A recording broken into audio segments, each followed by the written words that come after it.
Record udah aman. Oh, sudah aman ya? Oke, makasih Kak Karida. Iya, aku Livia, aku ganti akun. Good luck. Ya, thank you. Kak Dimas, ACC semua peserta, terus jadiin panitianya co-host ya. Bambang.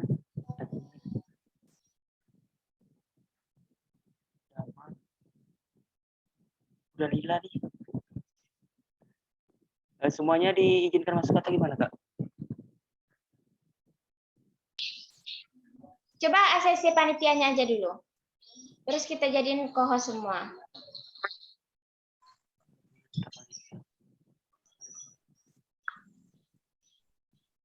Kak Dama, Kak Bambang. Kak, saya pakai 2 akun ya. Takutnya ntar Kak kali aja nih kayak yang kejadian itu ngebab lagi jaringanku. Iya, nggak apa-apa. Pakai aja 2 akun. Kalau akun yang satunya error, langsung ganti ke akun satunya. Iya. Kak Dea lagi, Kak Bima. Semua panitia kebijakan.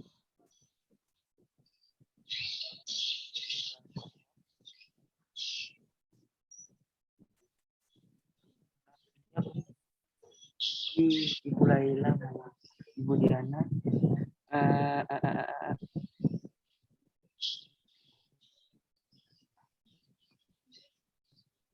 Aprilia belum ada, Kak?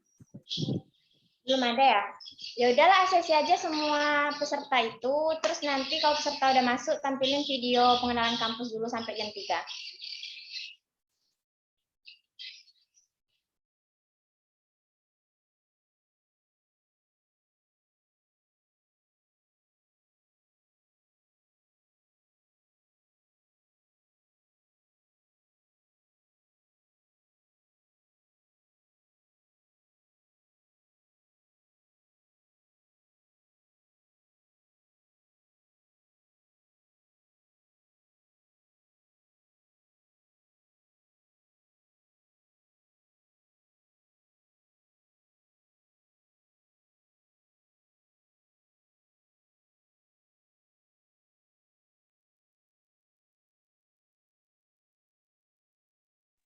Kelihatan nggak videonya, Kak?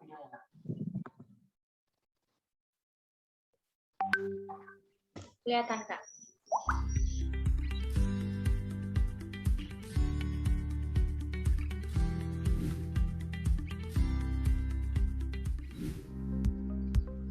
Kak Bima, pesertanya di ACC.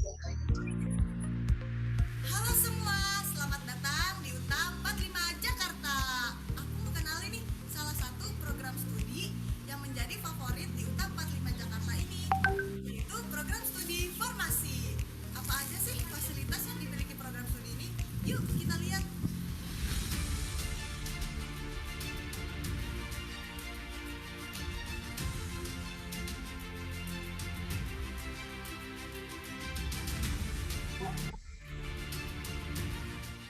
Nah, kita ada di depan lab formulasi tablet nih. Yuk kita lihat. Bergabung.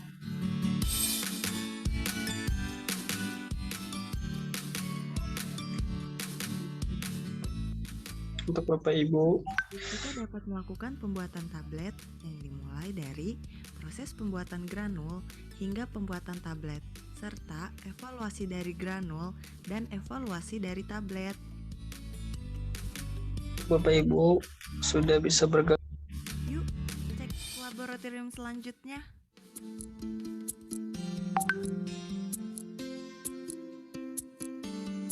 Di laboratorium ini, kita bisa mempelajari berbagai macam bagian tanaman obat loh. Dan di sini kita juga bisa melihat gambaran struktur dari tanaman obat-obat tersebut.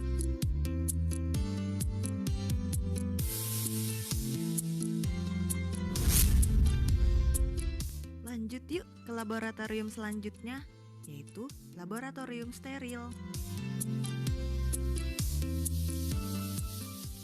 Nah, laboratorium steril terdiri dari 3 area, yaitu black area, gray area, and white area. Ini adalah black area, tempat sterilisasi alat dan bahan.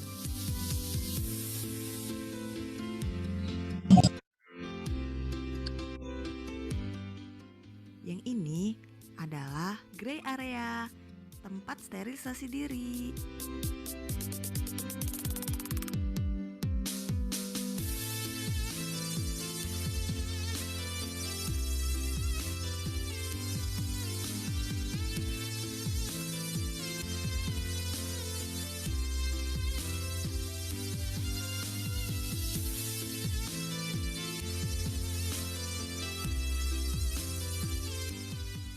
Kalau yang ini adalah white area, tempat kita melakukan pencampuran bahan dengan menggunakan alat laminar airflow. Selamat datang di Apotek Pendidikan. Di sini kita dapat melakukan pengobatan dan penggunaan obat-obatan.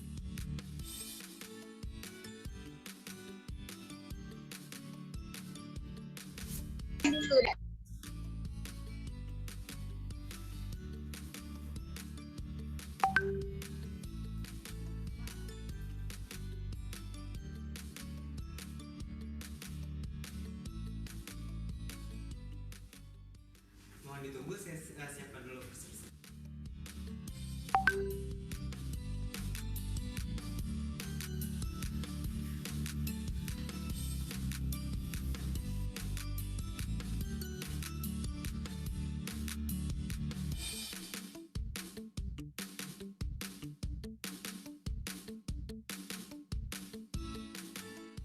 Mungkin itu aja. Terima kasih Bapak, semoga lekas sembuh. Oke, itu beberapa fasilitas yang ada di program Farmasi Uta 45 Jakarta. Untuk info lebih lanjutnya, yuk kita dengerin penjelasan dari Kaprodi Farmasi Uta 45 Jakarta. Assalamualaikum, kenalkan saya Apoteker Rabima Master Farmasi sebagai Ketua Program Studi Sarjana Farmasi UTA 45 Jakarta. Seperti kita ketahui, program studi Sarjana Farmasi merupakan program studi yang mempelajari tentang obat-obatan. Di sini kita akan belajar mengenal senyawa obat dan sintesis. Belajar meracik, memformulasi, dan membuat obat yang sesuai dengan standar pemerintah. Tidak hanya meracik dan memformulasi, di Prodi Farmasi kita juga harus mengetahui bagaimana penggunaan obat-obatan tersebut secara aman dan legal. Mahasiswa kami diajar oleh orang-orang yang profesional di bidangnya. Pembelajaran di Prodi Sarjana Farmasi UTA 45 Jakarta dilaksanakan secara daring, online, dan tatap muka atau offline. UTA 45 Jakarta mempunyai program beasiswa untuk mahasiswa kami yang berprestasi. Untuk wadah kreativitas mahasiswa, kita mempunyai HMPS dan program UKM. Universitas Farmasi UTA 45 Jakarta telah bekerja sama dengan universitas-universitas ternama baik di dalam maupun di luar negeri. Secara rutin, program studi Sarjana Farmasi mengadakan event-event tingkat nasional dan internasional seperti Lomba Pasien Konseling Event atau PCE dan seminar-seminar farmasi internasional. Jadi, tunggu apa lagi? Yuk, daftarkan diri kalian di UTA 45 Jakarta. Getting tomorrow, future today.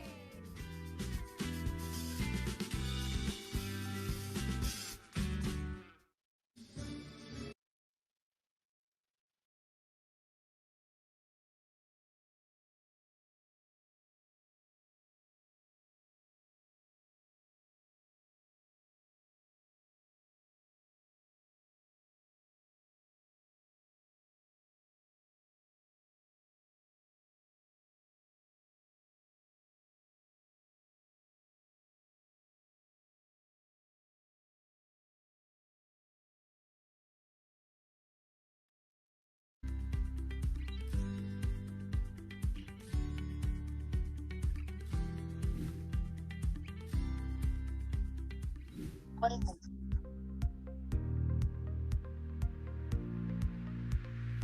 semua, selamat datang di UTA 45 Jakarta. Aku mau kenalin nih salah satu program studi yang menjadi favorit di UTA 45 Jakarta ini, yaitu program studi farmasi. Apa aja sih fasilitas yang dimiliki program studi ini? Yuk kita lihat.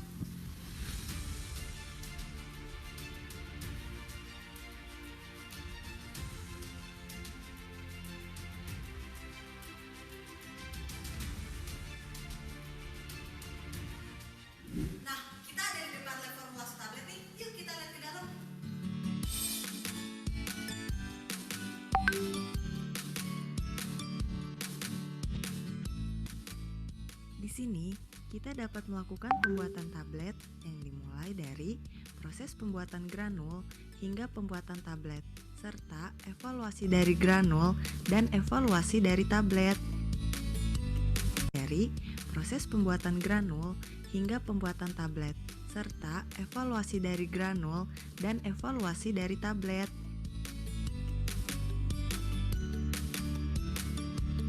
Yuk, cek laboratorium selanjutnya.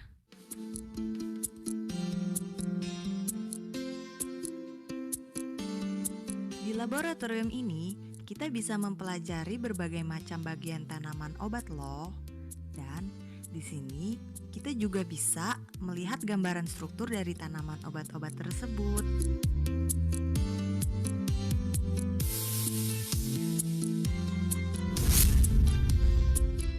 Lanjut yuk ke laboratorium selanjutnya, yaitu laboratorium steril. Nah, laboratorium steril terdiri dari 3 area, yaitu black area, gray area, and white area.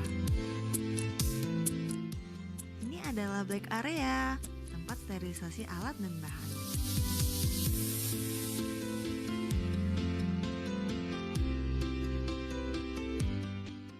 Yang ini adalah gray area, tempat sterilisasi diri.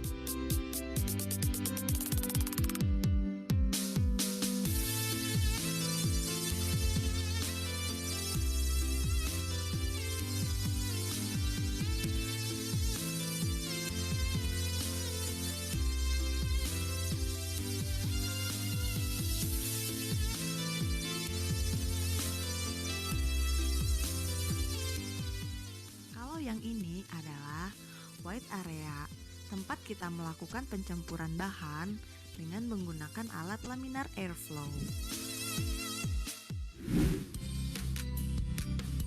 Selamat datang di Apotek Pendidikan. Di sini kita dapat melakukan simulasi konseling mengenai informasi pengobatan dan penggunaan obat-obatan.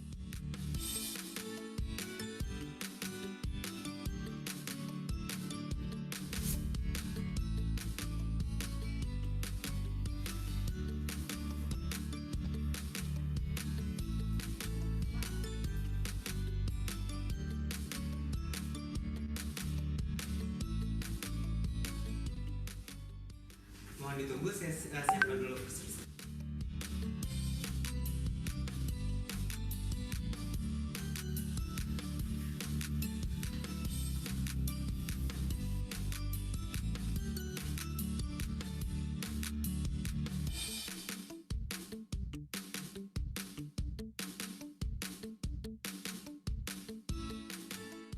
Mungkin itu aja. Terima kasih Bapak, semoga lekas sembuh.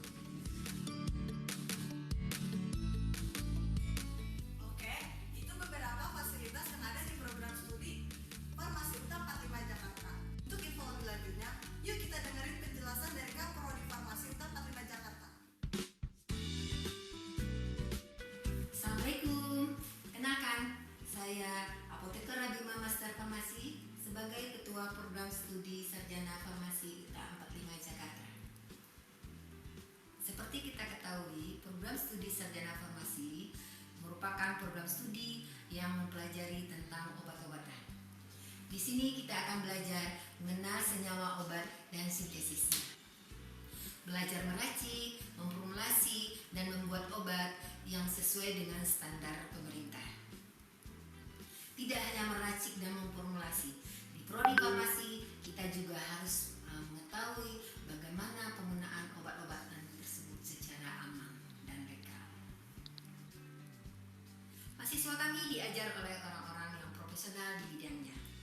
Pembelajaran di Prodi Sarjana Farmasi UNTA 45 Jakarta dilaksanakan secara daring, online, dan tatap muka atau offline. UNTA 45 Jakarta mempunyai program Prodi Sarjana Farmasi UNTA 45 Jakarta dilaksanakan secara daring, online, dan tatap muka atau offline. UNTA 45 Jakarta mempunyai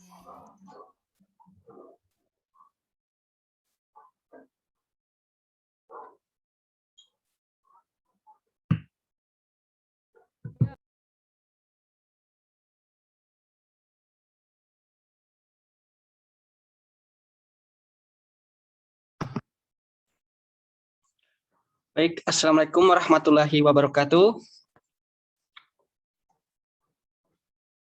Waalaikumsalam warahmatullahi wabarakatuh. Selamat sore peserta webinar pada sore hari ini. Gimana kabarnya? Baik-baik saja. Saya harap semoga teman-teman kabarnya baik-baik saja. Di sini saya selaku MC juga moderator yang membawakan webinar pada sore hari ini. Perkenalkan, nama saya Bambang Triatmaja. Saya mahasiswa profesi apoteker 17 Agustus 1945 Jakarta. Saya akan membawakan webinar ini pada sore hari ini. Akan membacakan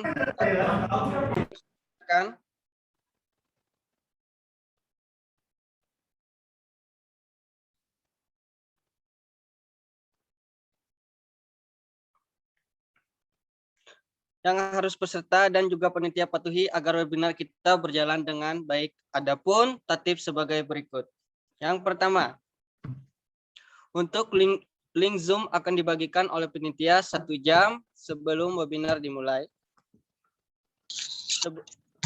Semua peserta wajib bergabung.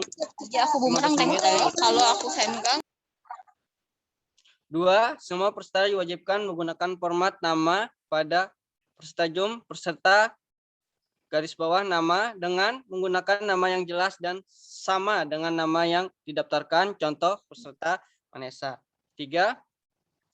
Peserta dimohonkan untuk menonaktifkan suara atau di-mute saat bergabung di Zoom. 4. Peserta mengaktifkan video on cam saat webinar berlangsung bersifat sunnah. 5.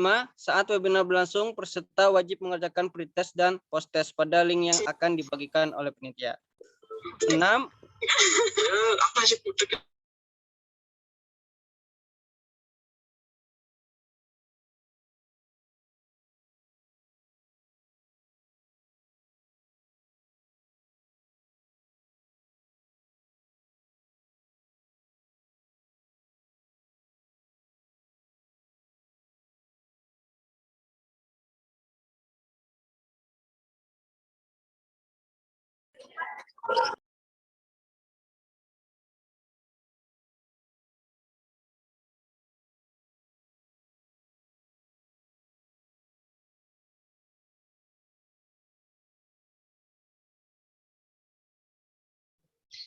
Mohon maaf Kak Bambang, suaranya di-mute.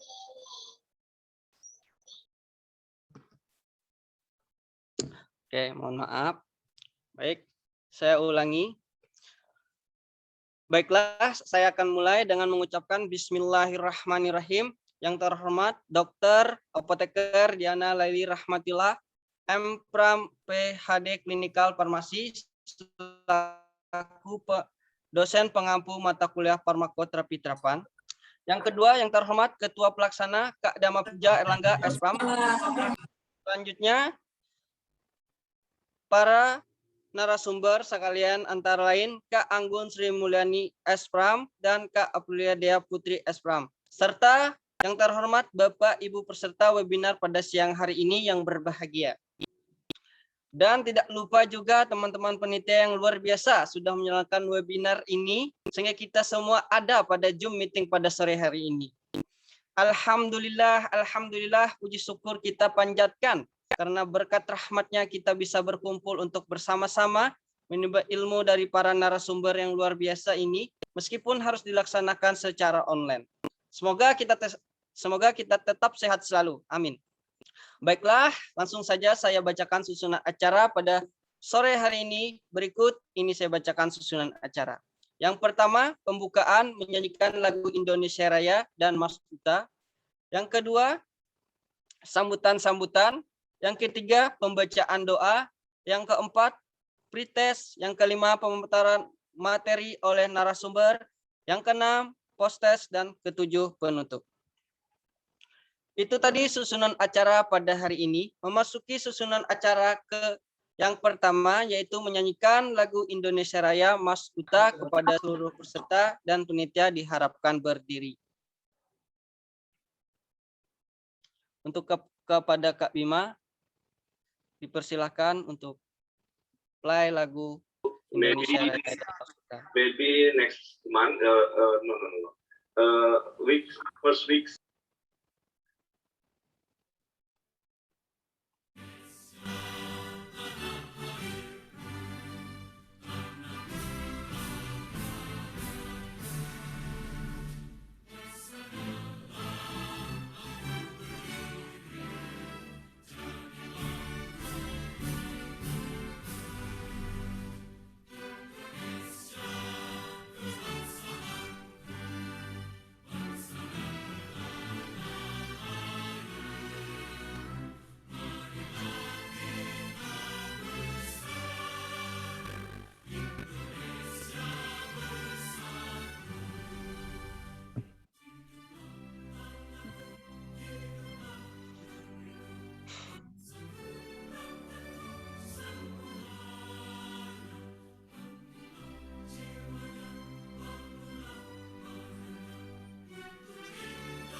Baik, terima kasih kepada Kak Bima. Selanjutnya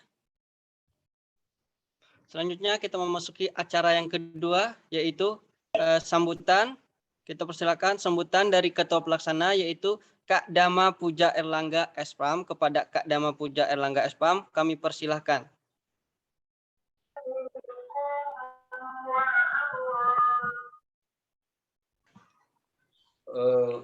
Terima kasih kepada Kak Bambang.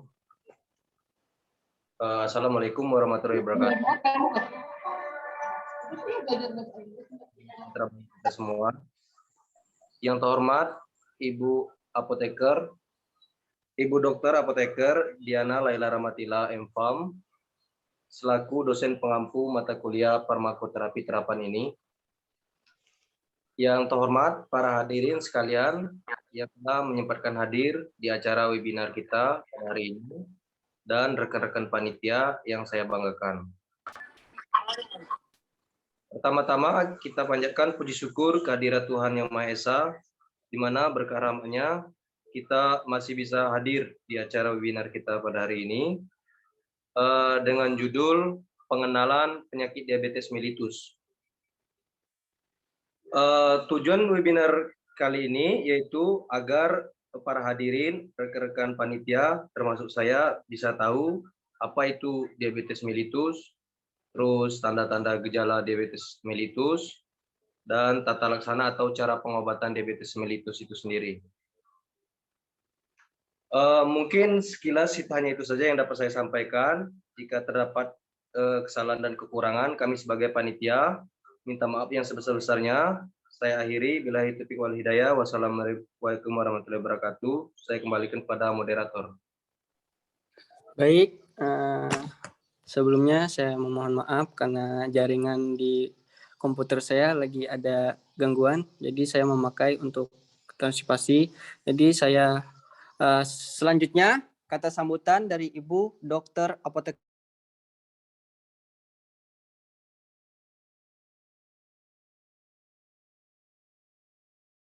Oke, terima kasih pada moderator. Diana Laila Rahmatillah, Empram, selaku dosen kepada Ibu Diana. Oke, terima kasih pada moderator. Selamat sore. Assalamualaikum warahmatullahi wabarakatuh. Salam sejahtera bagi kita semua. Waalaikumsalam. Pertama-tama marilah kita panjatkan puji dan syukur karena kita masih diberikan kesehatan ya. Dan kita dapat berkumpul untuk bisa menyaksikan webinar ini. Webinar walaupun secara memang dilakukan secara online. Ya.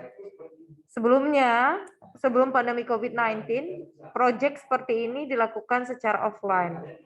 Gunanya adalah untuk aplikasi ilmu teori dan juga untuk meningkatkan pengetahuan masyarakat tentang terkait obat dan pengobatan. Namun,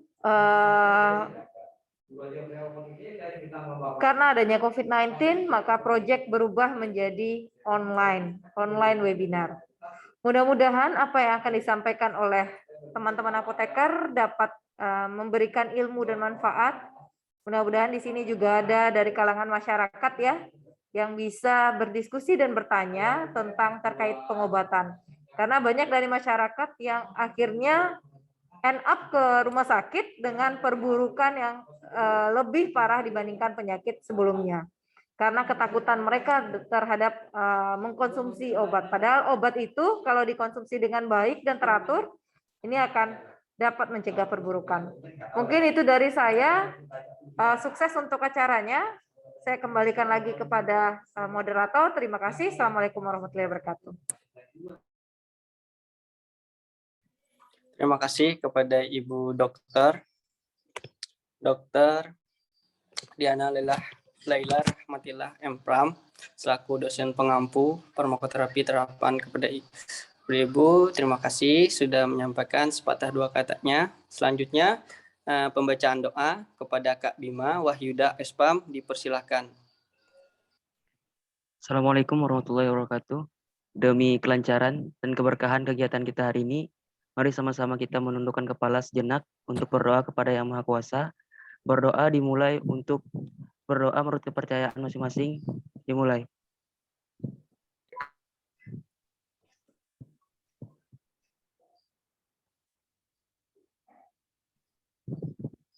Berdoa selesai. Selanjutnya saya serahkan ke moderator. Baiklah, selanjutnya kita masuki acara inti, yaitu pemaparan materi oleh kedua narasumber kita yang kece dan sekaligus diskusi dan tanya jawab. Yang dipandu secara langsung oleh saya sendiri, narasumber yang pertama kepada Kak Anggun Sri Mulyani dengan tema pengenalan diabetes mellitus. Dan yang kedua Kak Aprilia Dia Putri dengan tema 7 langkah pengendalian diabetes mellitus. Izinkan saya untuk membacakan CPP materi yang pertama.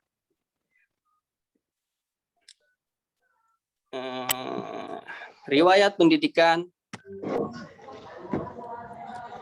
nama Nama pemateri yang kita yang pertama adalah Kak Anggun Sri Mulyani, asal Jambi, pendidikan sekarang mahasiswa apoteker Universitas 17 Agustus 1945 Jakarta. Pada tahun 2012 sampai 2015 beliau SMA-nya di SMA 2 Tanah Sepenggal. 2016 sampai 2020 beliau melanjutkan kuliahnya di Farmasi Universitas Jambi. Sekarang beliau mengikuti profesi apoteker Universitas 17 Agustus 1945 di Jakarta. Riwayat organisasi pada tahun 2017 sampai 2019 beliau pernah mengikuti Sekretaris Direktur UKM Training Motivasi Universitas Jambi. Yang kedua, 2017 sampai 2018 Ketua Valentine Counseling Committee atau PCC Farmasi Universitas Jambi. 2018 sampai 2019 Sekretaris Jenderal BEM Fakultas Sains dan Teknologi Universitas Jambi. 2018 sampai 2019 beliau menjadi anggota PSDM Pramuka Universitas Jambi. Itulah CV beliau. Kepada Kak Anggun dipersilakan untuk memaparkan materinya.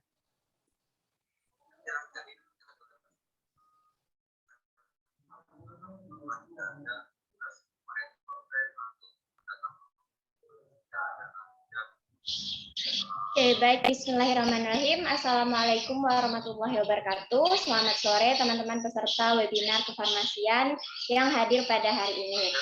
Sebelumnya terima kasih kepada Kak Bambang selaku moderator kita yang sudah membawakan acara ini dari awal hingga sampai ke sesi pemateri yang sedang saya sampaikan saat ini. Nah, sebelum itu saya sampaikan terlebih dahulu kepada teman-teman peserta, sebelum kita memulai materi ini, dimohon teman-teman mengisi link free test yang sudah dibagikan di kolom chat Zoom serta di grup untuk diisi gunanya untuk melihat atau mengasah pemahaman kita mengenai diabetes mellitus ini sebelum dilakukannya pemaparan materi. Nah, oke, baik. Sebelum saya mulai pemaparan materi ini, izinkan terlebih dahulu saya memperkenalkan diri kepada teman-teman peserta. Walaupun tadi sudah dibacakan CV saya oleh Kak Bambang, namun alangkah baiknya saya juga ikut memperkenalkan diri secara langsung dengan teman-teman. Nama saya Anggun Sri Mulyani, saya berasal dari Jambi, dan saat ini saya sedang menempuh pendidikan sebagai profesi apoteker di Universitas 17 Agustus 1945 Jakarta. Nah, oke, baik. Sebelum saya mulai webinar ini, saya ingin tekankan kepada teman-teman kalau di sini saya tidak bermaksud untuk menggurui teman-teman ataupun mengajari teman-teman. Di sini saya hanya bermaksud sharing atau berbagi ilmu saya yang saya dapatkan, yang saya pelajari kepada teman-teman. Karena di sini saya yakin teman-teman peserta justru jauh lebih hebat dari saya atau mungkin jauh lebih paham mengenai diabetes mellitus ini dari saya. Nah, tujuan dari webinar ini adalah untuk menambah ilmu serta pemahaman kita terkait diabetes mellitus ini. Oke, baiklah, langsung saja ke materi kita hari ini. Sesuai judulnya, yaitu pengenalan diabetes mellitus. Nah, dari judul ini saja, kita sebenarnya sudah bisa nih menarik banyak sekali pertanyaan. Sebenarnya diabetes mellitus ini apa sih, gitu kan pertanyaannya. Terus, seberapa bahayakah penyakit ini untuk tubuh kita? Terus kenapa sih kita harus paham tentang diabetes mellitus ini? Nah, itulah poin-poin yang nanti akan saya bahas dengan teman-teman, yang akan saya bagikan dengan teman-teman, sehingga kita paham nih mengenai penyakit diabetes mellitus ini. Baik, langsung aja. Sebelum kita paham mengenai penyakit diabetes mellitus ini, kita harus tahu dulu nih tentang tubuh kita gitu. Kenapa penyakit ini ada di tubuh kita? Nah, tubuh kita dia itu seperti mesin yang sangat kompleks gitu ya. Jadi dalam tubuh kita ini terdiri dari beberapa organ penyusun dari tubuh kita yang bekerja setiap hari. Setiap hari kita beraktivitas itu dilakukan oleh organ-organ tubuh kita. Nah, namun dalam organ ini terdiri lagi dari ribuan, ratusan sel yang menyusun lagi organ kita. Sel inilah yang selalu bekerja setiap hari. Bahkan saat kita tidur atau kita istirahat sekalipun, sel ini juga ikut bekerja di tubuh kita. Dialah yang membentuk aktivitas kita sehari-hari. Nah, di dalam sel ini, di dalam tubuh kita yang kompleks ini, ada satu zat yang kita sebut dengan glukosa. Nah, glukosa ini apa sih gitu kan ya? Glukosa ini dia merupakan zat yang dihasilkan dari yang namanya gula atau karbohidrat yang kita makan yang masuk ke dalam tubuh kita. Fungsi karbohidrat ini untuk apa? Nah, jadi fungsi glukosa maksud saya. Jadi glukosa ini dia untuk tubuh kita berfungsi sebagai bahan bakar tubuh kita. Nah, bahan bakar tubuh kita maksudnya gimana nih? Gitu kan ya. Jadi kalau ibaratnya mobil atau motor, dia bisa bergerak jika dia butuh yang namanya energi. Begitupun dengan tubuh kita. Tubuh kita bisa bergerak apabila kita juga punya energi nih. Kalau motor, mobil dia punya energi, energinya dari mana? Dari bahan bakar dia. Bahan bakar dia berupa bensin. Nah, untuk tubuh kita juga perlu nih energi. Energi kita berasal dari mana? Energi kita berasal dari yang disebut tadi glukosa. Jadi glukosa ini digunakan sebagai bahan bakar untuk tubuh kita supaya kita bisa bergerak, bisa beraktivitas. Sama halnya dengan sekarang kita hadir di webinar ini adalah salah satu penggunaan energi kita itu glukosa.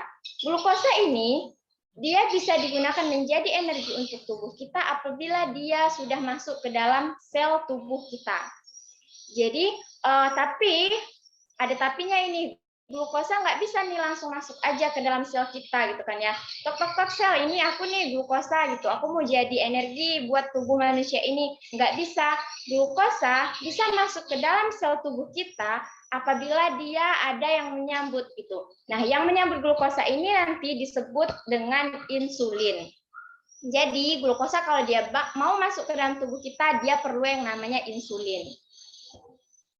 Oke, selanjutnya.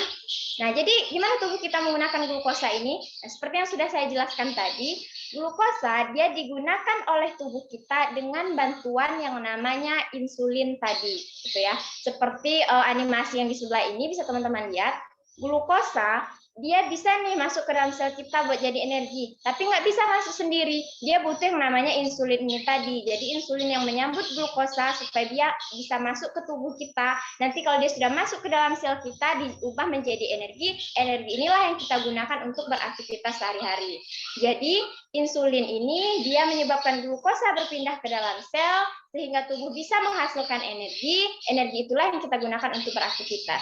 Terus kalau misalnya energi kita ini terlalu banyak gimana? Nah, energi yang sudah banyak di tubuh kita nanti akan disimpan, namanya cadangan energi. Nah, cadangan energi inilah yang nanti bisa kita gunakan besok atau minggu depan atau bahkan sebulan lagi bisa kita gunakan. Cadangan energi ini berupa lemak yang ada di tubuh kita.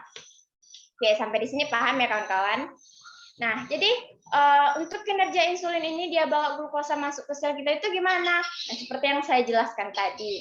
Jadi kita makan nih, makanan masuk ke tubuh kita, terus selanjutnya dia akan masuk ke saluran pencernaan kita di lambung, nanti akan dihancurkan, dilalui banyak sekali proses sampai ke usus halus kita, dan jadilah zat yang namanya tadi glukosa ini tadi, yaitu gula yang ada di tubuh kita yang dihasilkan dari makanan tadi. Nah, glukosa ini selanjutnya akan diserap tuh ke dalam darah kita. Glukosa diserap dalam darah kita, jadilah yang namanya glukosa darah. Nah, kalian sering kan tuh dengar ada yang bilang, gula darah saya tinggi nih gitu, gula darah saya segini. Nah, gula darah inilah yang disebut glukosa dalam darah, yaitu gula kita tadi sudah diserap ke dalam darah disebut sebagai gula darah atau glukosa darah. Nah, selanjutnya glukosa darah ini dia akan masuk tuh ke sel kita untuk diubah jadi energi dengan bantuan yang namanya insulin ini tadi. Jadi insulin ini dia dihasilkan dari pankreas gitu ya. Nah, setelah insulin bawa glukosa masuk ke dalam sel tubuh kita, barulah tubuh kita bisa menggunakannya sebagai energi. Oke, jadi kita udah tahu nih glukosa itu apa, terus fungsinya buat tubuh apa gitu. Terus kenapa ada sebutan namanya gula darah. Jadi bisa nih kita tarik kesimpulan. Jadi apa sih diabetes mellitus itu gitu kan ya.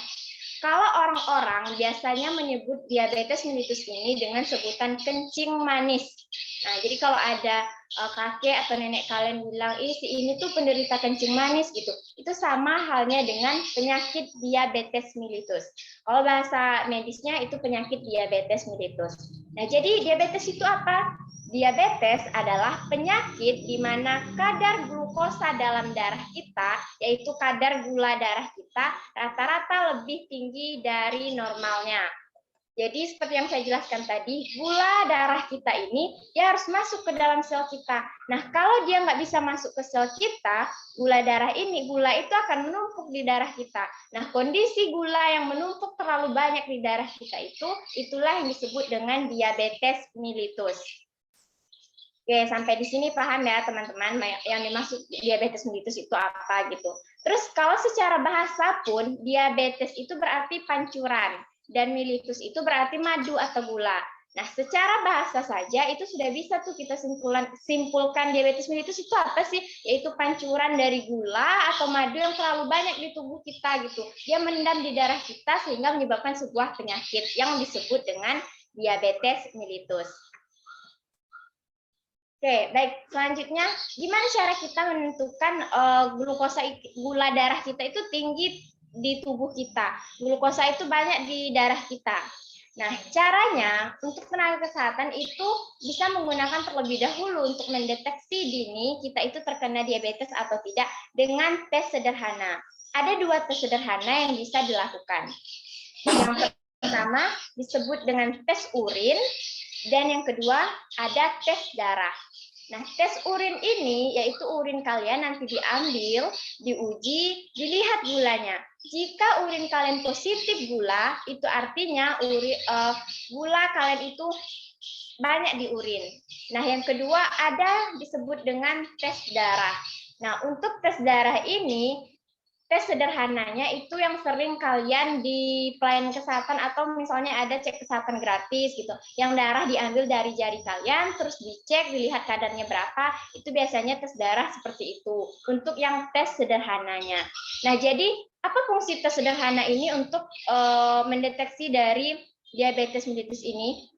Jadi, tes sederhana ini digunakan untuk deteksi awal yang dapat membantu mencegah masalah diabetes mellitus ini terjadi. Jadi untuk mendeteksi kita itu terkena nggak diabetes ini hanya deteksi awal ya teman-teman. Saya tekankan cuma deteksi awal saja itu. Nah, saya punya fakta menarik terkait diabetes mellitus ini di Indonesia. Data dari World Health Organization atau WHO atau Organisasi Kesehatan Dunia pada tahun 2015 saja penderita atau penyandang diabetes di Indonesia itu 1/10. Jadi kalau misal ada 10 orang, pasti ada 1 orang yang terkena diabetes. Itu baru 2015. Nah, prediksi dari WHO, dia memprediksi pada tahun 2040, justru angka ini itu semakin meningkat, bukan semakin berkurang. Diprediksi bahwa 2040, prevalensi atau tingkat penyandang diabetes di Indonesia itu meningkat menjadi 2/10. Artinya dalam 10 orang akan ada 2 orang yang terkena diabetes.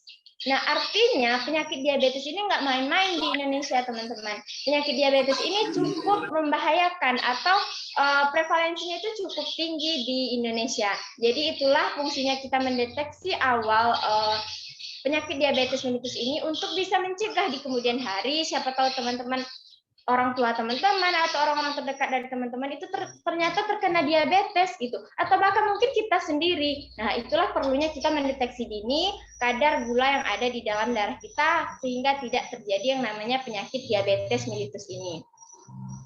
Oke, selanjutnya, jadi berapa nilai normal dari gula darah kita yang ada di tubuh kita ini sebenarnya gitu kan? Yang seperti yang saya jelaskan tadi, darah kita dicek, dilihat nilainya. Berapa nilai normalnya?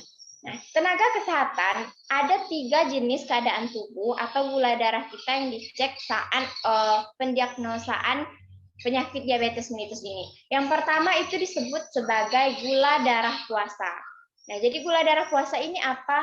Gula darah puasa ini teman-teman nanti darahnya akan dicek. Namun sebelum itu teman-teman disuruh dulu oleh tenaga kesehatan untuk puasa terlebih dahulu, minimal 4-8 jam. Tidak makan, minum boleh, tapi tidak makan minimal 4-8 jam. Nanti setelah kalian puasa 4-8 jam, darah kalian diambil, terus nanti dicek, setelah dicek dilihat nilainya berapa gitu.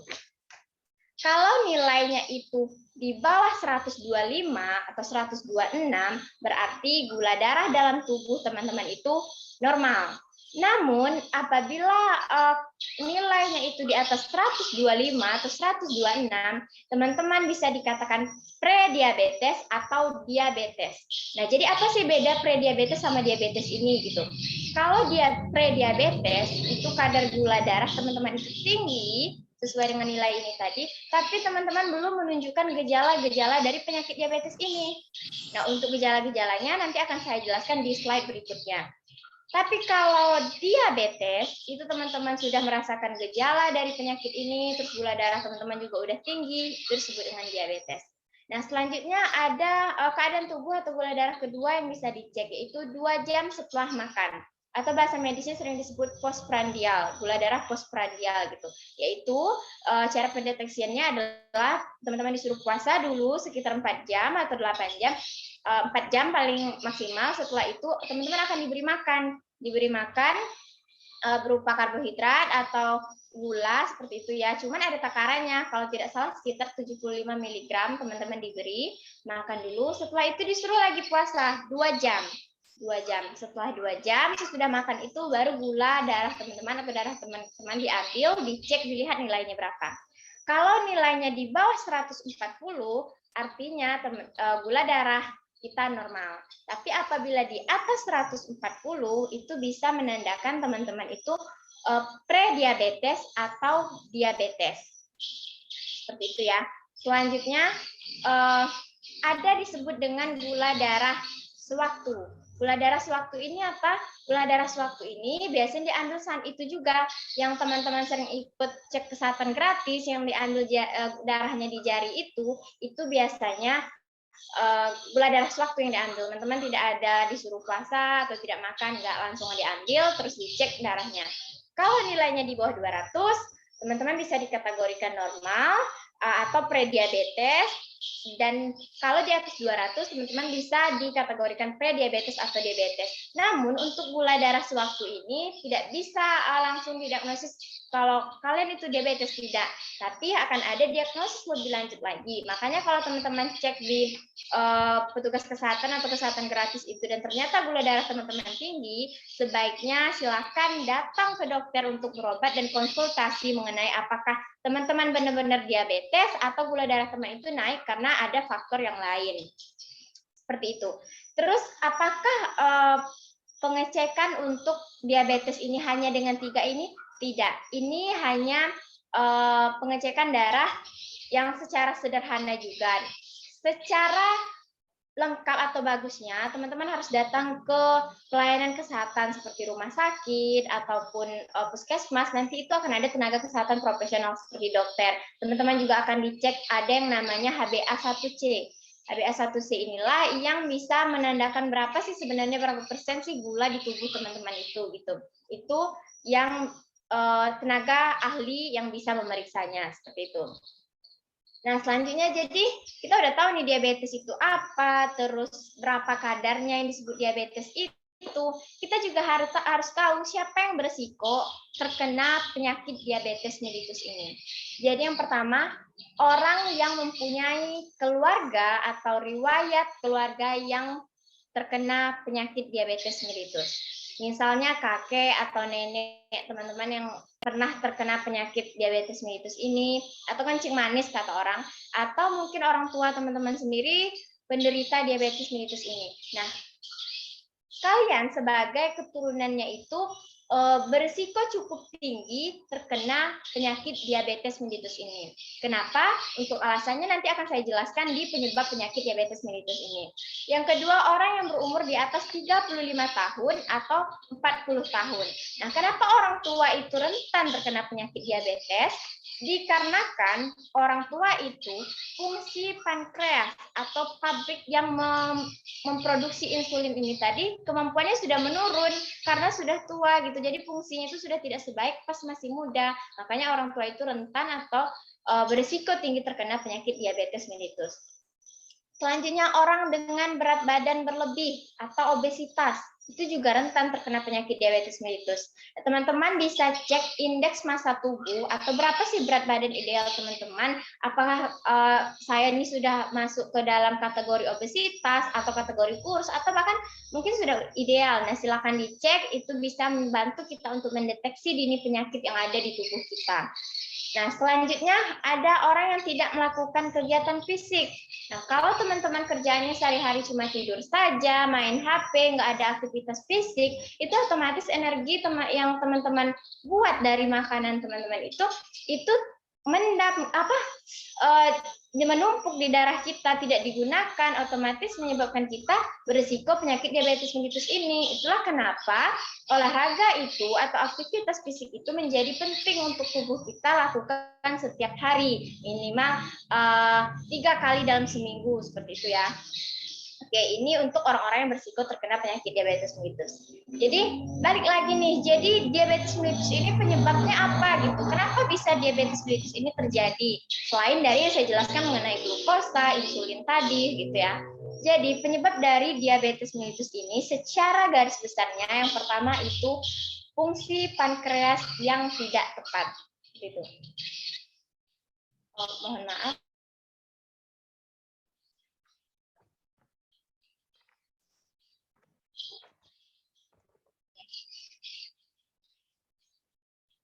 Ya, mohon maaf ada kesalahan teknis sebentar. Oke, jadi apa penyebab dari penyakit diabetes mellitus ini? Yang pertama adalah fungsi pankreas tidak tepat. Yang dimaksud fungsi pankreas tidak tepat di sini adalah insulin yang ada dalam tubuh kita itu dia tidak tercukupi. Jadi pankreas ini dia adalah pabrik yang memproduksi si insulin yang ada di tubuh kita. Misalnya nih dari animasi ini. Glukosa kita ada 10 atau gerombolan nih, tapi insulin kita yang diproduksi cuma ada 3 gitu ya. Jadi nggak cocok nih sama jumlah dari glukosa kita, sehingga insulin yang 3 ini dia cuma bisa bawa 3 glukosa, terus yang 7 glukosa atau sisanya kemana? Sisa glukosa inilah akhirnya menumpuk di darah kita, menyebabkan gula darah kita ini menjadi tinggi. Itu penyebab yang pertama. Jadi pankreas kita ini nggak memproduksi insulin tuh nggak banyak gitu, cuma sedikit yang diproduksinya. Jadi nggak cukup buat bawa glukosa ini masuk ke sel kita. Terus yang kedua disebut ada penyebabnya itu resistensi insulin. Resistensi insulin ini apa? Yaitu pankreas kita itu bisa dia produksi insulin. Pabrik dari insulin ini bisa dia produksi insulin. Nah, jadi insulin kita ada, tersedia, tapi tubuh nggak bisa nih pakai insulin. Insulin kita itu nggak punya kunci dia bawa glukosa ini masuk ke dalam sel. Jadi walaupun insulinnya ada, tapi dia nggak bisa bawa ke sel. Sel kita itu nggak tahu tiba-tiba nggak nerima aja si insulin ini masuk ke tubuh kita. Jadilah disebut dengan resistensi insulin. Jadi itu penyebab umum terjadinya diabetes ini. Yang pertama, insulin ada, tapi dia nggak banyak, nggak cukup bawa glukosa masuk ke sel. Sedangkan yang kedua, insulin ada, tapi dia nggak punya kunci nih buka sel itu buat bawa glukosa gitu. Paham ya teman-teman sampai di sini? Nah, karena dari penyebab inilah diabetes itu akhirnya terbagi lagi klasifikasinya jenis-jenisnya. Ada yang disebut diabetes mellitus tipe 1 dan ada yang disebut diabetes mellitus tipe 2. Untuk diabetes tipe 1 ini biasanya penyebabnya adalah karena insulinnya ini tidak tercukupi di tubuh kita. Insulin tidak tercukupi di tubuh kita sehingga penderita DM tipe 1 ini dia 100% hidup dia itu butuh yang namanya insulin. Kalian tahu penderita gula itu yang punya seperti pen yang disuntikkan ke tubuh dia, itulah yang namanya obat insulin. Dan biasanya penderita DM tipe 1 ini dia benar-benar menggunakan insulin untuk keberlangsungan hidup dia. Sedangkan diabetes mellitus tipe 2 itu fakta menariknya adalah 90% penderita diabetes mellitus di dunia ini adalah penderita diabetes mellitus tipe 2. Kenapa? Karena kalau yang tipe 1 itu kebanyakan terjadi karena autoimun atau pankreas kita ini nggak bisa memproduksi karena kesalahan dari tubuh kita atau autoimun. Ada yang salah di tubuh kita seperti itu. Jadi jarang yang terjadi, biasanya anak-anak yang mengalami. Sedangkan diabetes mellitus tipe 2 itu biasanya terjadi karena komplikasi dari penyakit lain. Misalnya orang dengan berat badan berlebih tadi, itu bisa menyebabkan diabetes mellitus tipe 2. Jadi 90% penderita diabetes mellitus ini adalah penderita diabetes mellitus tipe 2. Tipe 1 sangat jarang. Nah, selain tipe 1 dan tipe 2 ini, ada tipe lain lagi disebut dengan diabetes mellitus gestasional. Itu diabetes apa? Yaitu diabetes yang dialami oleh ibu hamil. Nah, tapi biasanya diabetes mellitus ini bersifat temporer atau hanya sementara. Biasanya kalau anak yang sudah lahir, gula darah dia akan turun lagi. Penyebabnya apa? Kompleks sekali penyebabnya. Karena ibu hamil itu biasanya fungsi tubuh dia itu berubah karena ada satu nyawa lagi yang dibawa. Nah, di sini kita tidak bahas terkait diabetes mellitus gestasional tadi. Nah, ada juga tipe lainnya. Berdasarkan Kementerian Kesehatan Indonesia, ada 4 tipe diabetes mellitus.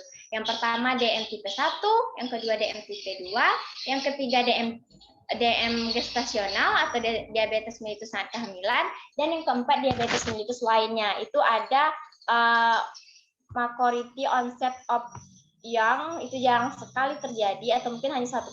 Ada juga yang disebut latent autoimmune disease. Cuman untuk 2 diabetes yang terakhir ini tadi hanya bisa didiagnosa oleh tenaga ahli. Jadi kalian benar-benar harus datang ke rumah sakit, dicek di labnya, baru bisa didiagnosa diabetes mellitus ini. Nah, oke. Baik, terus untuk penyakit dari diabetes mellitus ini sendiri, maaf.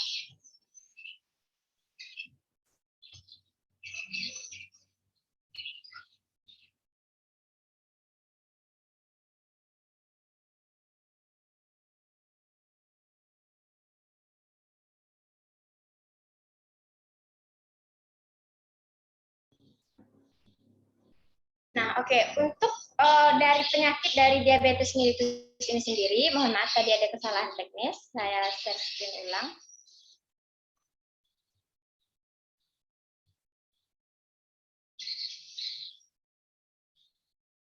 Ada yang kita sebut dengan gejala-gejala diabetes mellitus. Jadi gejala diabetes ini apa sih? Gimana kita bisa tahu kita terkena diabetes seperti yang saya jelaskan sebelumnya? Gejala yang sangat klasik atau yang sering dijumpai di penderita gula ini ada 3P, yaitu polidipsi, poliuria, dan polifagia. Polidipsi ini apa? Polidipsi itu adalah gejala yaitu kita itu haus berlebihan. Kenapa kita bisa haus berlebihan? Karena gula itu dia sifatnya mengikat air. Jadi air itu diikat, ditarik oleh glukosa, selanjutnya dibuang di urin kita. Itulah yang bisa menyebabkan kita juga mengalami gejala kedua yaitu poliuria, sering buang air kecil.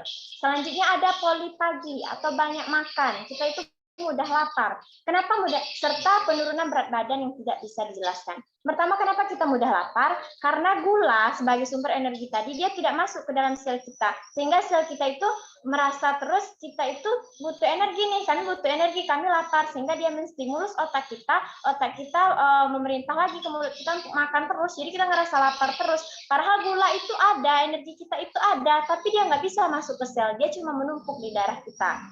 Seperti itu. Dan penurunan berat badan berlebih ini ya karena energi kita itu nggak digunakan, akhirnya fungsi tubuh kita itu berubah dan menyebabkan penurunan berat badan yang tidak bisa dijelaskan ini. Nah, selanjutnya ada kondisi cepat marah, lemah, kelelahan yang berkelanjutan. Penyebab dari gejala ini dikarenakan rasa lapar tadi itu bisa mengganggu mood kita, menyebabkan kita mudah marah. Terus kalau untuk yang lemah ini ya karena kita nggak punya energi nih, gula kita nggak bisa digunakan sebagai energi. Itulah yang menyebabkan kita menjadi lemah dan kelelahan. Selanjutnya penglihatan kabur. Nah, biasanya gejala penglihatan kabur ini terjadi untuk diabetes yang gulanya itu sudah sampai ke saraf mata. Jadi gula dia itu sudah sampai ke saraf mata menyebabkan gangguan fungsi penglihatan kita. Terus ada yang namanya gejala kaki kesemutan, mati rasa, dan luka tidak cepat sembuh.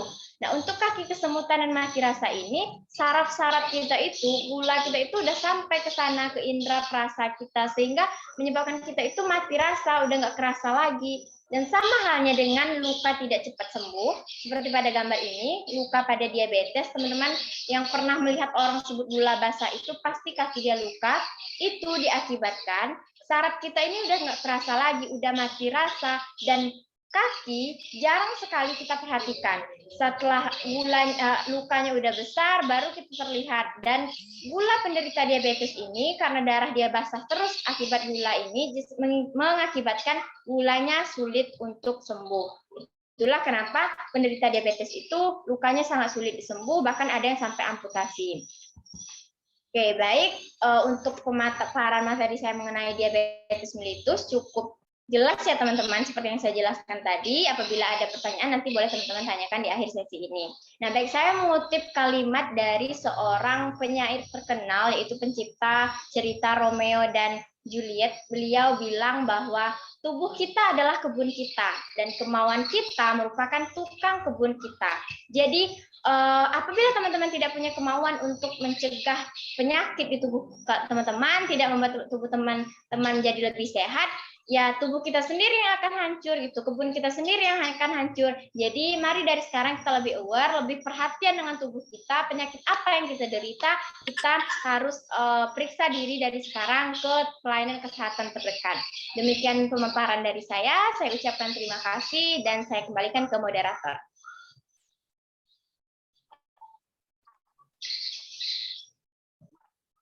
Baik, terima kasih kepada Kak Anggun.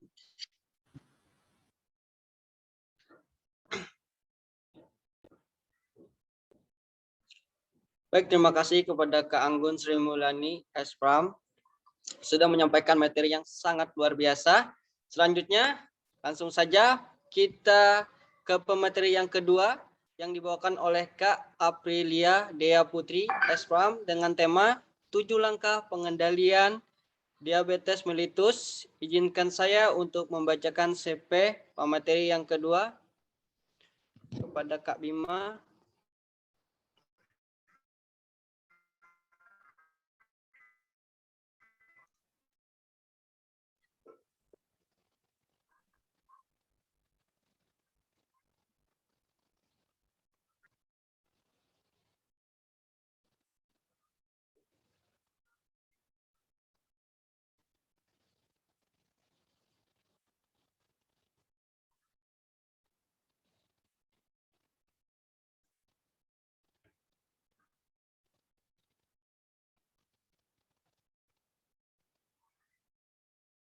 Untuk Kak Bima.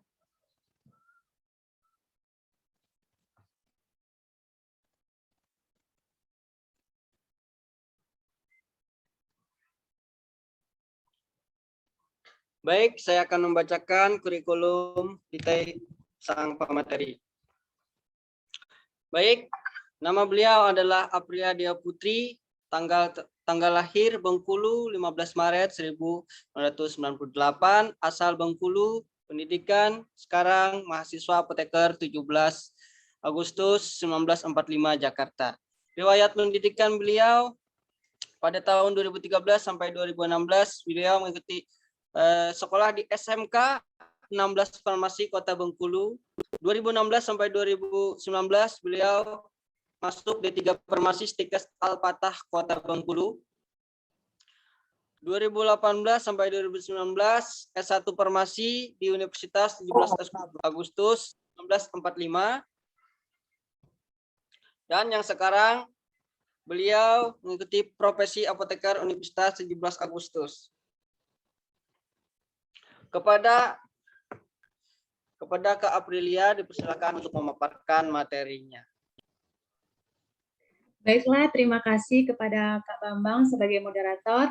Baiklah teman-teman di sini untuk mempersingkat waktu saya langsung saja memaparkan materi yang saya akan jelaskan.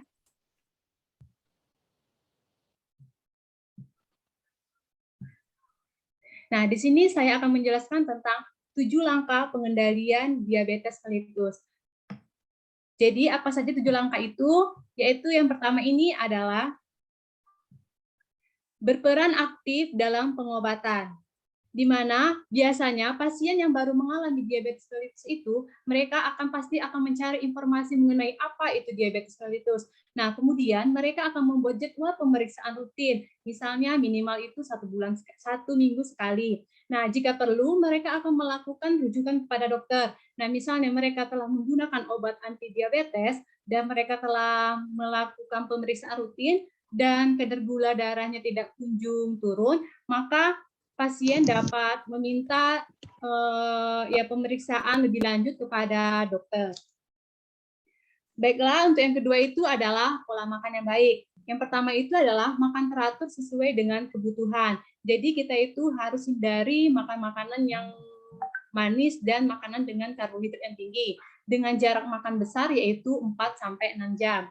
Yang kedua itu adalah batasi makanan berlemak terutama lemak hewani. Yang ketiga, hindari makanan kaya gula, jangan konsumsi alkohol dan batasi konsumsi garam. Selanjutnya ini adalah 3J pola makan diabetes mellitus. Apa sih 3J itu? Nah, 3J itu adalah jumlah kalori, jadwal, dan jenis makanan. Jadi, jumlah kalori itu maksudnya kita itu harus makan sesuai dengan kebutuhan kalori kita. Dan sedangkan jadwal, kita itu harus makan, harus diikuti dengan jam makan yang telah ditetapkan. Sedangkan jenis makanan, kita itu harus memperhatikan makanan. Kita itu harus makan yang mengandung serat tinggi, yang mengandung antioksidan, dan yang mengandung kadar gula yang rendah, seperti umbi-umbian, kacang-kacangan. Tetapi kacang-kacangan ini harus dihindari pada pasien yang mengalami asam urat. Nah, terus juga bisa mengkonsumsi buah-buahan, sayur-sayuran. Nah, baiklah. Nah, di sini juga ada, ini merupakan pedoman gizi seimbang menurut Kemenkes, di mana ini dibagi menjadi 2. Ada sayur-sayuran, buah-buahan, 1/4-nya lauk pauk, dan 3/4-nya makanan pokok. Nah, untuk informasi lebih lanjut tentang 3J ini, kita dapat berkonsultasi kepada dokter atau ahli gizi. Selanjutnya yang ketiga itu adalah hidup lebih aktif, yaitu dengan cara rencanakan untuk bergerak aktif 30 menit atau lebih setiap hari. Aktivitasnya dapat dibagi menjadi kegiatan kecil sehingga totalnya menjadi 30 menit. Nah, jadi kita itu nggak langsung harus satu waktu itu untuk 30 menit. Jadi itu bisa dibagi, misalnya pada saat bangun tidur kita melakukannya 15 menit. Nanti sore harinya kita lanjutkan lagi 15 menit.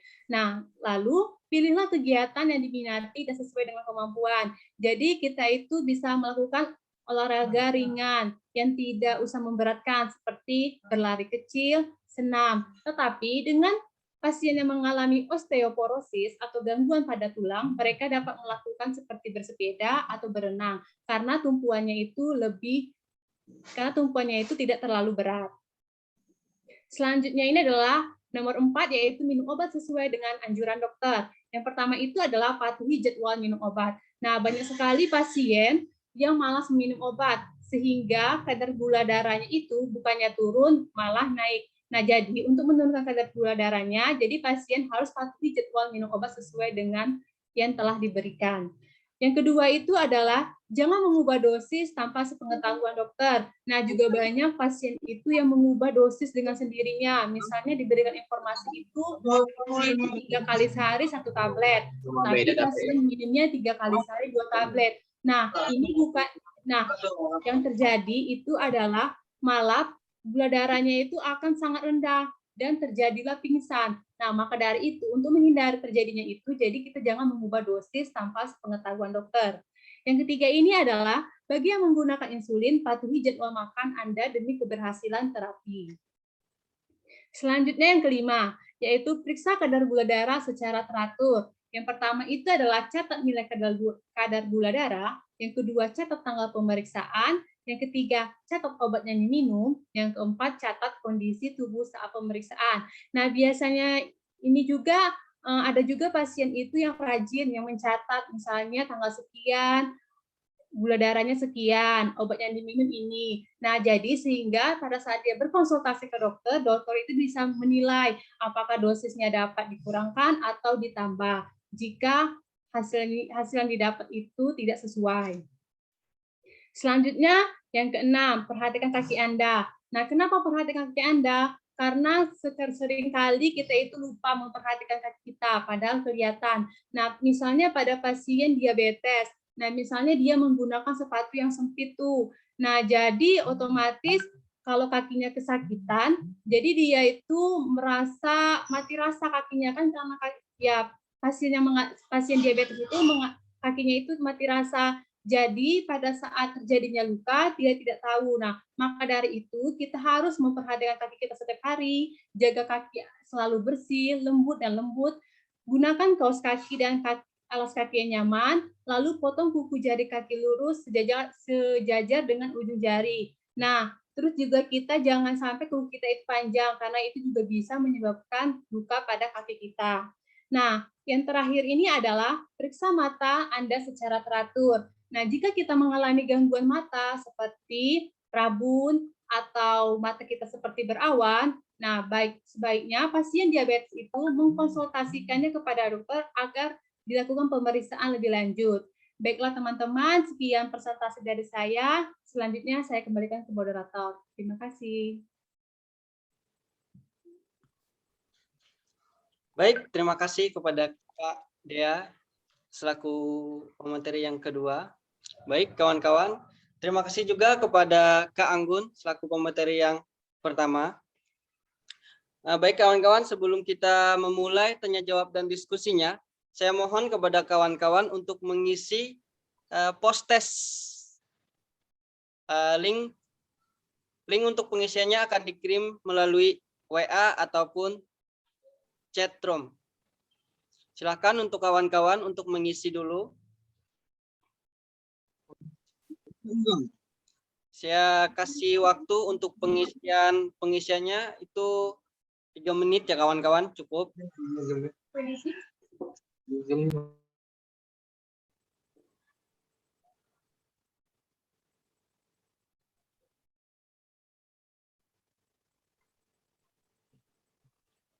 Silakan untuk kawan-kawan diisikan dulu.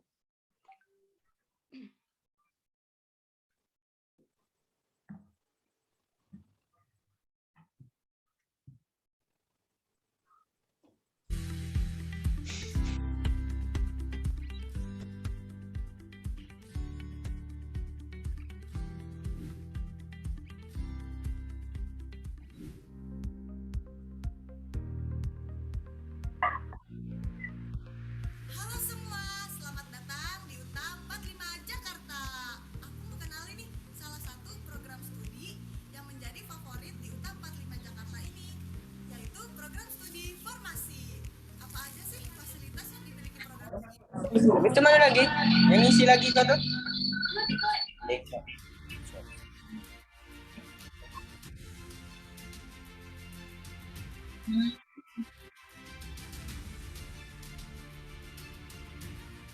Nah, kita ada di depan lab formulasi utama nih. Yuk kita lihat ke dalam.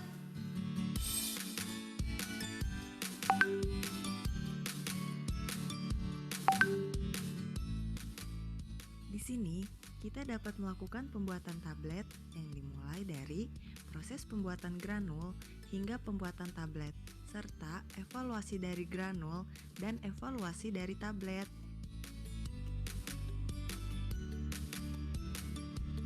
Yuk, cek laboratorium selanjutnya.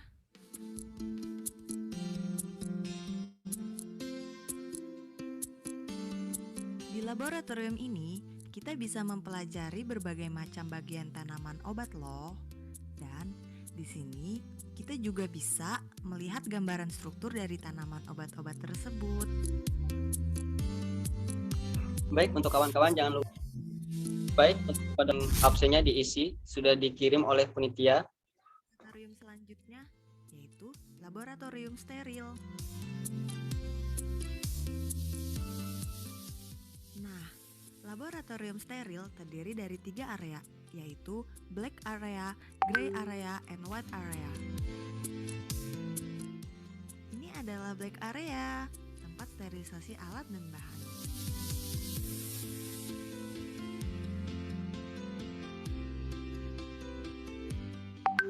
Yang ini adalah gray area, tempat sterilisasi diri.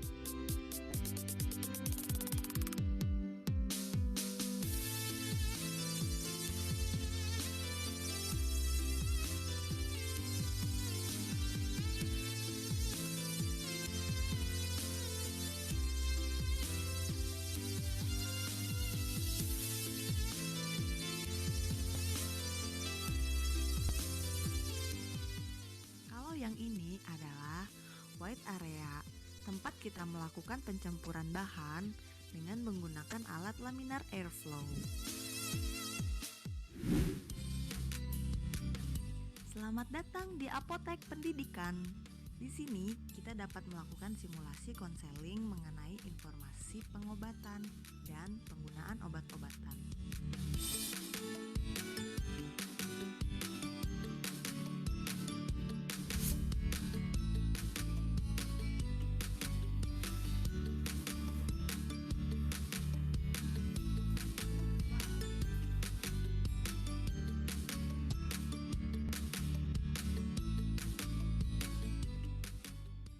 Mohon ditunggu, saya siapkan dulu persisnya.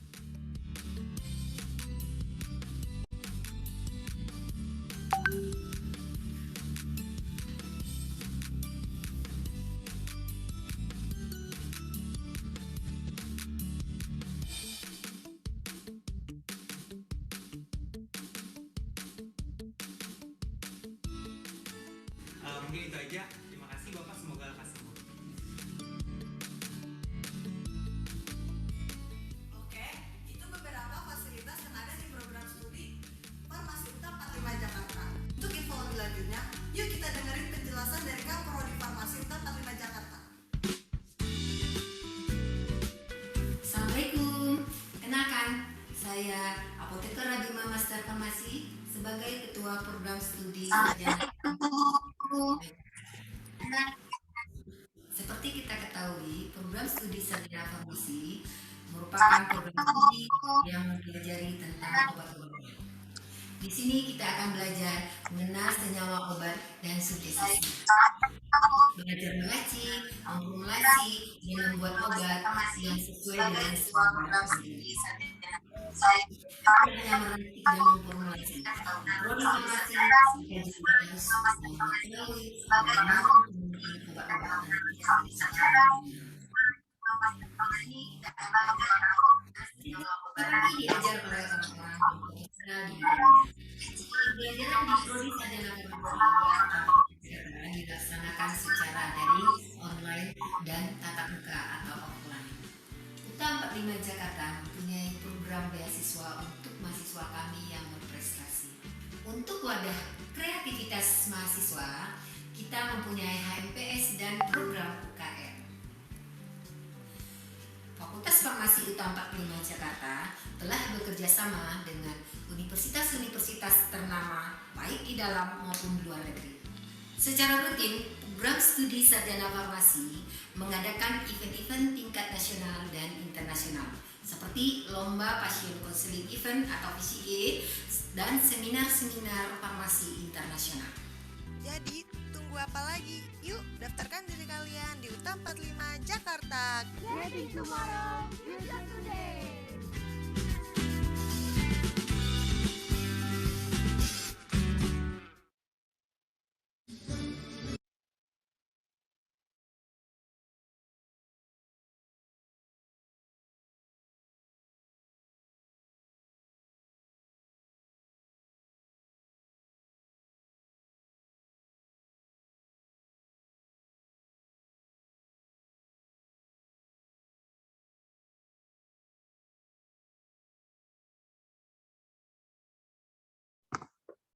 Baik, kepada kawan-kawan untuk post-testnya, pengisiannya sudah selesai.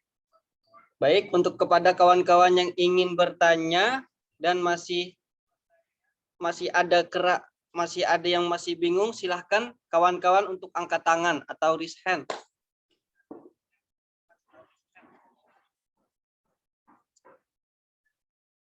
Baik, untuk yang pertama, penanya untuk Kak Vera Melinda, silahkan. Terima kasih, saya ingin bertanya, kenapa biasanya tenaga kesehatan menyarankan pasien diabetes untuk sering makan ya? Terima kasih.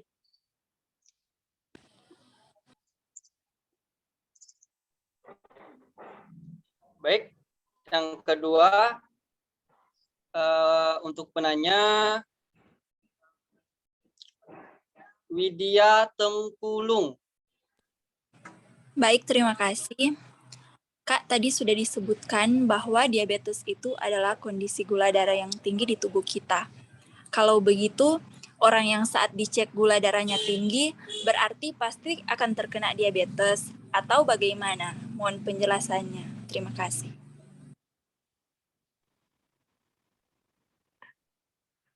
Baik, kita untuk penanya kita kasih untuk 4 penanya dulu ya. Untuk 2 penanya lagi saya silakan untuk resend. Peserta Bernike Anastasia Taringan.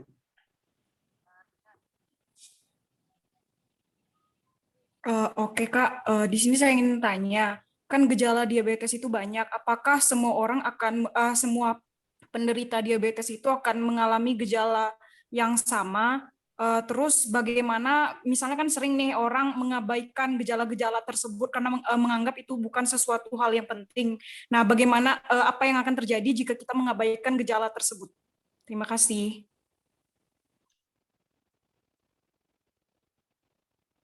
Baik, terima kasih kepada Kak Bernike. Untuk peserta yang terakhir, siapa ya? Pada Kak Tiara Desbi Arianti. Baik, Kak, terima kasih. Saya mau bertanya, bagaimana sih cara agar pasien diabetes mellitus itu tetap sehat? Terima kasih. Oke, terima kasih. Baik, kita sudah menampung untuk 4 penanya. Terima kasih untuk penanya, dipersilakan untuk pemateri kita untuk menjawab.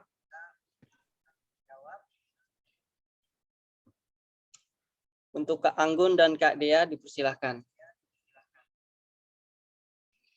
Kak Dea dulu atau saya? Gimana Kak Dea? Boleh. Baik, saya akan coba menjawab pertanyaan dari Kak Widya dan Kak Bernike Anastasia. Untuk pertanyaan pertama, saya coba jawab dulu pertanyaan dari Kak Widya Tangkulung. Nah, kalau menurut saya pertanyaan antara Kak Widya dan Kak Bernike ini masih berhubungan ya. Jadi saya jawab dulu untuk pertanyaan Kak Widya Tangkulung. Itu misalnya jika gula darah pasien itu diperiksa terus tinggi, apakah dia sudah dipastikan terkena diabetes mellitus? Seperti itu ya pertanyaannya tadi. Nah, sebenarnya apakah jika gula darah kita itu tinggi, kita dipastikan diabetes mellitus, itu tidak bisa dijawab iya atau tidak. Nah, itu perlu diagnosa lebih lanjut lagi terkait diabetes mellitus ini. Nah, kita perlu tahu dulu progresif dari diabetes mellitus ini. Jadi progresif itu ada 4. Ada yang disebut normal, yaitu gula darahnya biasa saja. Ada pradiabetes, ada diabetes, dan ada diabetes dengan komplikasi. Nah, tergantung nih pas dicek gula darah tinggi itu kondisi pasiennya apa. Kalau kondisi pasien itu pradiabetes atau gula darahnya saja yang tinggi, tapi dia belum menunjukkan gejala diabetes, itu 90% kemungkinan dia bisa dicegah sehingga dia tidak mengalami diabetes mellitus. 90% itu bakal sembuh kemungkinannya. Makanya, cuma masalahnya untuk pasien pradiabetes ini kita nggak bisa deteksi hanya dilihat saja. Kebanyakan pasien pradiabetes mellitus itu bisa dicek apabila dia melakukan medical check up, apabila dicek dengan menggunakan alatnya. Nah, makanya banyak terjadi kasus kita tuh nggak mengalami gejala apa-apa, padahal gula darah kita itu tinggi, tapi nggak kita cek, akhirnya dibiarkan terus gula darah kita tinggi sehingga terjadilah kita mengalami diabetes mellitus ini. Nah, kalau sudah mengalami diabetes mellitus, yaitu gula darah kita tinggi, gejala kita sudah terasa yang 3P tadi, poliuria, polidipsi, polisakia. Nah, itu kemungkinan sembuhnya ada, namun harus benar-benar dipantau gitu. Dia harus mengkonsumsi obat oral yang tablet itu, terus ada pemberian insulin juga dan pengaturan pola makan. Jadi yang kalau kita sudah didiagnosa diabetes, bukan pradiabetes lagi ya, itu kemungkinan sembuhnya ada, tapi harus benar-benar dipantau oleh dokter. Nah, yang parahnya apabila kita diabetes tapi nggak dikonsultasikan ke dokter, kita udah ngerasain gejala nih, terus udah tahu gula darah kita tinggi, tapi kita abaikan nggak ke dokter. Nah, itulah berhubungan dengan pertanyaan Kak Bernike Anastasia tadi. Langsung saya jawab saja ya. Apakah semua pasien ini mengalami gejala ini? Yaitu tadi, yang mengalami gejala itu biasanya pasien yang sudah diabetes mellitus. Kalau dia pradiabetes, itu biasanya dia belum mengalami gejala ini. Terus, apakah semua gejala itu dirasakan? Tidak juga semua. Ada yang hanya mengalami gejala 3P saja, atau ada yang mengalami semuanya seperti kaki kesemutan, terus matanya rabun, dan juga cepat lelah dan lain sebagainya ada. Tapi ada juga yang tidak mengalami semuanya gitu kan ya. Yang tidak mengalami semuanya itu biasanya prediabetes. Nah, jadi yang bahaya itu apabila gejala ini kita abaikan sehingga mengakibatkan diabetes ini berkembang menjadi yang namanya komplikasi. Itulah komplikasi diabetes itu banyak banget. Contohnya dari kolesterol saja, gula kita yang menumpuk di darah itu dia bisa mengakibatkan aliran darah kita melambat, terus jadi tekanan pembuluh darah tinggi. Satu komplikasi pertama yaitu hipertensi atau tekanan darah kita menjadi tinggi. Itu. Terus kalau untuk pasien obesitas, nah dia udah tahu nih berat badan dia berlebih gitu kan, tapi ada kemungkinan resiko diabetes mellitus tidak memeriksa dirinya. Bisa kemungkinan terjadi kolesterol. Penumpukan kolesterol atau lemak di pembuluh darah kita mengakibatkan plak, ditambah lagi aliran darah kita sudah rendah karena gula tadi menumpuk, itu hipertensi, terus nanti faktornya ke jantung, faktor ke saraf mata kita bisa, bahkan ada nih penderita diabetes itu mengalami glaukoma bahkan sampai kebutaan, dan juga ada faktor ke luka yang sulit sembuh tadi yang sampai amputasi karena kurangnya pemantauan itu tadi. Jadi apabila teman-teman mengalami gejala ini, silakan langsung konsultasikan ke dokter agar bisa dicegah sedini mungkin. Sama halnya dengan sekarang, walaupun teman-teman tidak mengalami gejala, silakan juga periksa diri ke pelayanan kesehatan, seenggaknya 1 kali dalam 3 bulan deh, lihat gula darah kita berapa. Kalau tinggi, kita harus cegah sedini mungkin. Oke, demikian untuk pertanyaan Kak Bernike sama Kak Widya Tangkulung. Semoga bisa mendapatkan pencerahan. Terima kasih.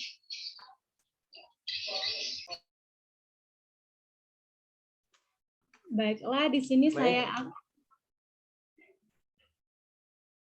Baiklah, di sini saya akan menjawab pertanyaan dari Kak Vera. Mengapa biasanya tenaga kesehatan itu menyarankan pasien diabetes itu untuk sering makan?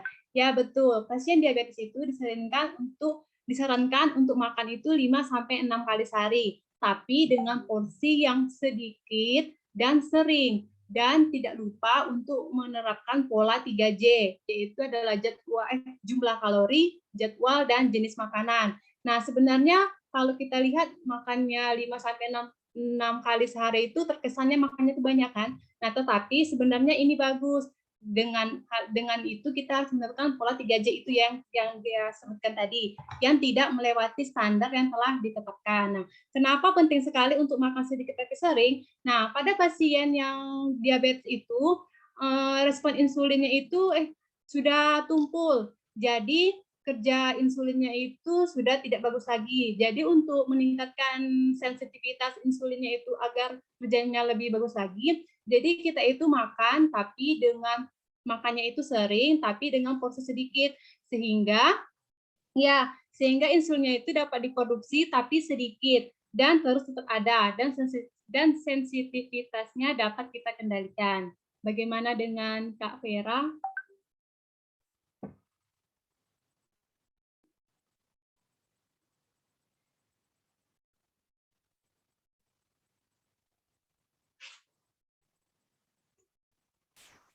Mungkin Kak Vera terkendala jaringan, Kak. Bisa dilanjutin aja ke pertanyaan yang kedua. Baiklah, di sini saya akan menjawab pertanyaan Tiara Desbi Arianti. Bagaimana cara agar pasien diabetes mellitus itu tetap sehat? Nah, ini telah saya jelaskan pada slide sebelumnya, yaitu dengan cara diet sehat, yaitu 3J, yaitu jumlah kalori, jadwal, dan jenis makanan. Yang kedua itu adalah olahraga, bisa olahraga ringan seperti berlari kecil, senam, terus juga bisa kalau pada pasien osteoporosis itu yaitu berenang atau bersepeda yang tumpuannya itu tidak terlalu berat. Yang ketiga itu adalah hindari stres, karena pasien diabetes karena pada saat kita stres ada hormon yang meningkat yang dapat menaikkan kadar gula darah kita. Nah, yang keempat itu adalah cek kadar gula darah dan minum obat yang teratur. Yang kelima itu adalah hindari terjadinya luka, karena luka pada orang diabetes itu sulit sembuh, beda sama pasien diabetes. Pada beda sama pasien yang tidak mengalami diabetes. Itu. Bagaimana dengan Kak Tiara?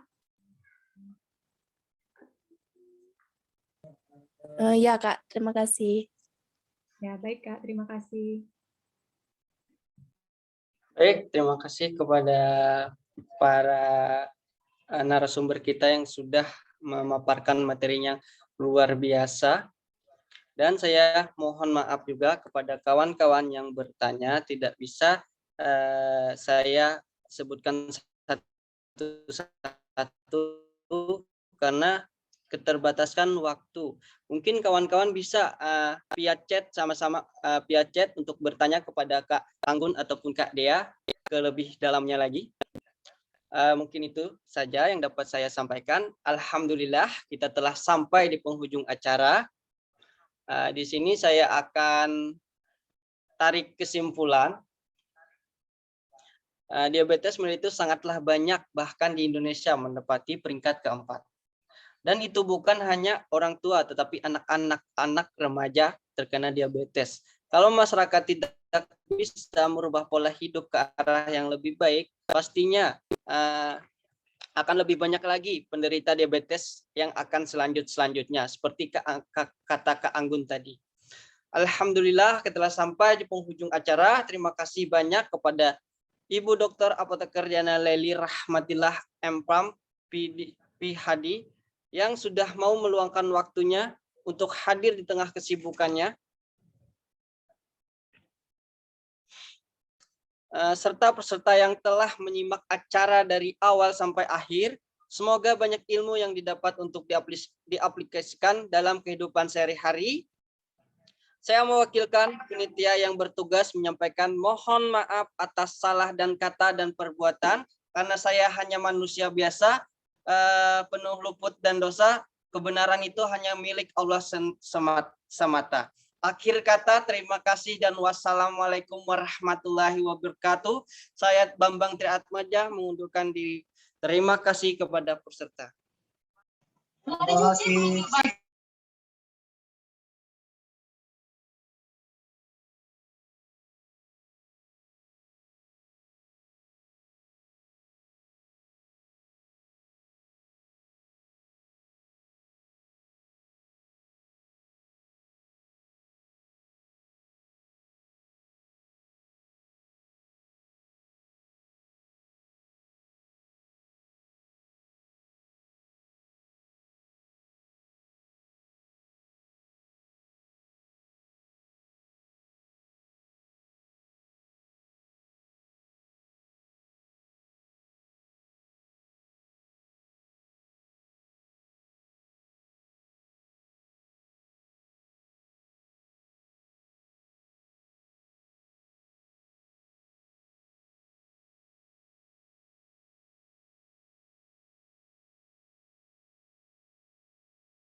Dah.